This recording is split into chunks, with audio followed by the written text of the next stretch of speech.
Praise the Lord. நீங்கள் இந்த உலகத்தில் சந்தோஷமாக சமாதானமாக வாழணும்னா ஒரு வழி சொல்லட்டுமா? எதை கண்டும் பயப்படாதீங்க. உலகத்தில் மனிதர்கள் பொருளாதாரத்திற்காக பயப்படுகிறார்கள், குடும்பத்திற்காக பயப்படுகிறார்கள், கடனுக்காக பயப்படுகிறார்கள், பிற்கால படிப்புக்காக பயப்படுகிறார்கள். இதையெல்லாம் குறித்து ஆண்டவரை அறிந்த பிள்ளைகள் பயப்படவே கூடாதுங்க. வேதாகமத்தில் கூட ஆண்டவர் சொல்கிறாரு, ஏசாயா 8:12-13, இந்த ஜனங்கள் கட்டுப்பாடு என்று சொல்லுகிறதை எல்லாம் நீங்கள் கட்டுப்பாடு என்று சொல்லாமலும், அவர்கள் பயப்படுகிற பயத்தின்படி நீங்கள் பயப்படாமலும் கலங்காமலும் சேனைகளின் கர்த்தரையை பரிசுத்தம் பண்ணுங்கள். அவரே உங்கள் பயமும் அவரே உங்கள் அச்சமுமாயிருப்பாராக. ஆமாங்க, ஃபார் எக்ஸாம்பிள், உலகத்தில் எல்லாரும் பேயை கண்டு ரொம்ப பயப்படுறாங்க.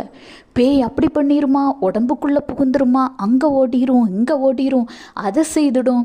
ஆனால் ஆண்டவரை அறிந்த பிள்ளைகள் அந்த பேயை கண்டு பயப்பட வேண்டிய அவசியம் இல்லை.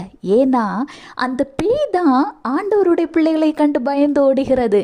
ஏனெனில் ஆண்டவருடைய பிள்ளைகள் ரட்சிக்கப்பட்டு ஆண்டவரை சொந்த இரட்சகராய் ஏற்றுக்கொண்ட போது பரிசுத்த ஆவியினால் நிரப்பப்படுகிறார்கள். பரிசுத்த ஆவியை பெற்ற பிள்ளைகளை கண்டு பேய்கள் தான் பயந்து ஓடுகிறது. எனவே இதுவே உங்களுக்கு ஒரு எக்ஸாம்பிள். அப்படி இருக்கும் பொழுது உலகத்தை பார்த்து நீங்கள் எந்த காரணத்தை கொண்டு பயப்பட வேண்டாம். ஆனால் நீங்கள் எதற்காக பயப்பட வேண்டும் என்று தெரியுமா?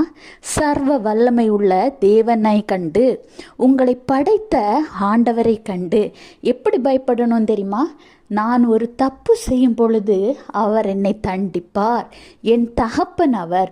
எப்படி ஒரு தகப்பன் தன் பிள்ளை தவறு செய்யும் பொழுது தண்டிக்கிறாரோ, அதுபோல நான் நல்லது செய்யும் பொழுது என்னை அரவணைக்கிற தேவன் அவர். அதே போல நான் தவறுகளை செய்யும் பொழுது என்னை தண்டித்து கண்டித்து உணர்த்துகிற தேவன் ஆண்டவராகிய இயேசு கிறிஸ்து என்று அவரை கண்டு மாத்திரம் பயப்படுங்க. மற்றபடியான உலக காரியங்களை குறித்து பயப்படாமல் கலங்காமல் ஆண்டவருடைய பாதத்தில் வைங்க. கர்த்தர் எல்லாவற்றையும் பார்த்துக்கொள்வார். Have a blessed day. Jesus bless you.